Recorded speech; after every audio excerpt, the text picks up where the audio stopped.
Overpaying for anything sucks, especially socks, so why pay $45 for a single pair of grip socks when you can spend less than half?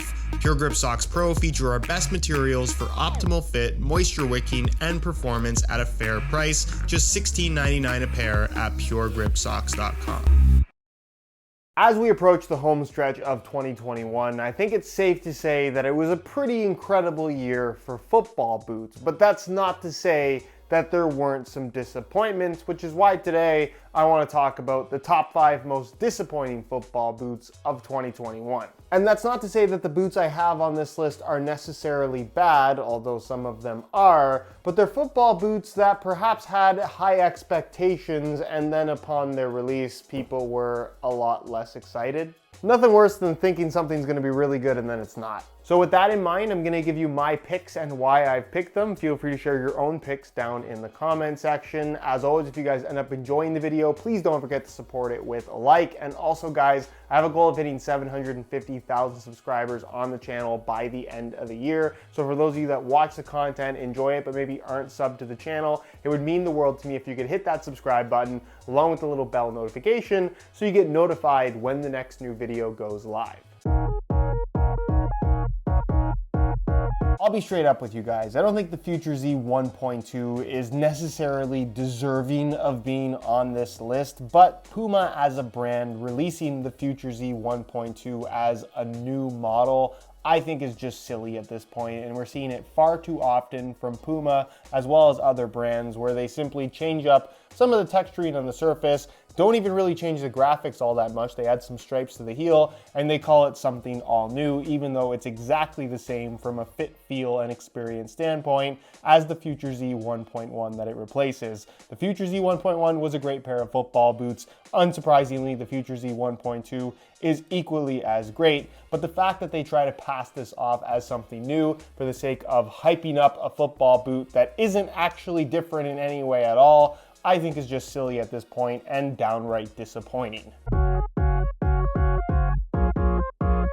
For similar reasons to the Future Z1.2, the Nike Phantom GT2 Elite also makes the top 5 most disappointing football boots list of 2021. I think the Phantom GT, when it originally came out, had some hype around it. It replaced both the Phantom Vision and Phantom Venom, but ultimately the hype fizzled out when people realized that it was simply a Flyknit boot with some texturing on the surface that was just very simple by Nike standards. Not to say that they were bad, but I think they were fairly underwhelming compared to what we're used to. Of course, whenever Nike releases a new model, you expect significant change and perhaps even significant improvement. And with the Phantom GT2, it's pretty well the exact same boot with some different texturing on the surface that is more generic than what we saw on the original Phantom GT, where the name Generative Texture GT would suggest that that was the main technology behind it. So now to go for something that is super generic, in my opinion, makes this even less exciting than the original, but a football boot that ultimately provides the exact same experience,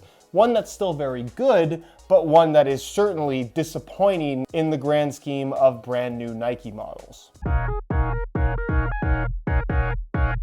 The original laceless Copa was the first laceless football boot to make me understand the concept, the true benefit of having a football boot without laces. So for its follow-up in the Copa Sense Plus, you would expect something pretty special. Unfortunately, the end result, and I think most people would agree with me, was pretty disappointing. You get less kangaroo leather this time around and a quality standard of leather that I would say isn't as good as the original. I think the refinement to the shape is something that Adidas did a really good job with. I really like the way that this wraps your foot, and the laceless system as a whole, while pretty difficult to get on and take off, does feel nice and secure, but this Sense Pod system they have running through the heel with these foam pods that are just incredibly grippy on the back of your heel are uncomfortable for the vast majority of people, and it just makes the football boot somewhat of an unpleasant experience when you have them on your feet, blisters being a huge concern for most that have tried them out. Then, something they could also improve on with the previous Copa was the sole plate and stud pattern, something more aggressive and a little bit lighter. Instead, they've gone for something that is arguably a smidge more aggressive, but a sole plate that is bulkier and even heavier, making this one of the heaviest top-end models out there for $275. I think you just expect a little bit more. They implement gimmicky things like soft studs here in pink, made from a softer material to improve your touch on the ball. I'm not exactly sure how that's supposed to work. And while I think it is aesthetically one of the coolest looking football boots of the year, unfortunately from a feel and experience standpoint, certainly a comfort standpoint, it's just disappointing.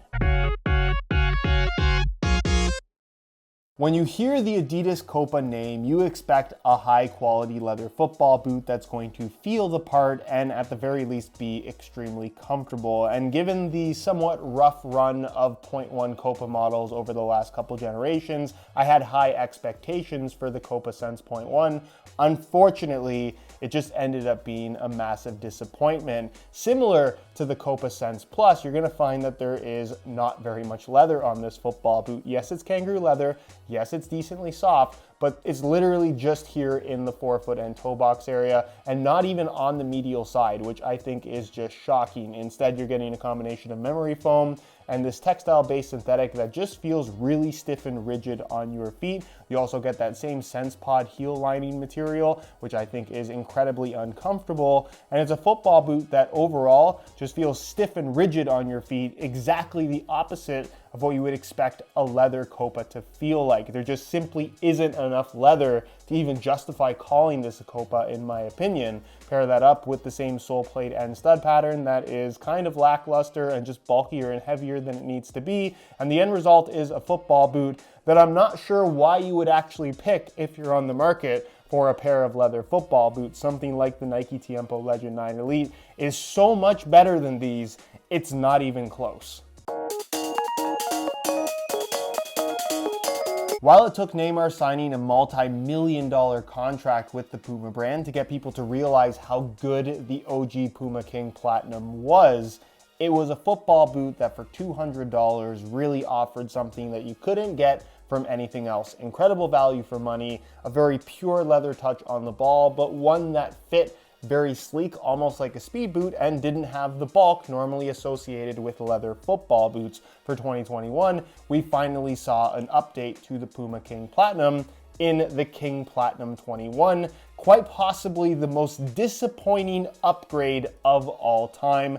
This is a football boot that for $200 you should absolutely never buy for any reason at all. What they've done is basically ruined every single thing that's good about the original Puma King Platinum and even contradicted themselves in regards to what they were preaching in other lines of football boots. You're still going to find a kangaroo leather upper. However, this is probably the worst kangaroo leather you're going to find on any football boot from any brand. And Puma is normally a brand that does kangaroo leather pretty well, so I'm not exactly sure what happened here. Pair that up with synthetic materials through the midfoot that just make this football boot feel incredibly bulky, stiff, and rigid, exactly the opposite of how you would expect a kangaroo leather football boot to feel. I like the way they did the tongue and the central lacing system. However, the rest of the upper is such a disaster, none of that really matters. From a fit perspective, it's wider and clunkier and just so much less sleek than the original model. And then moving to the sole plate and stud pattern,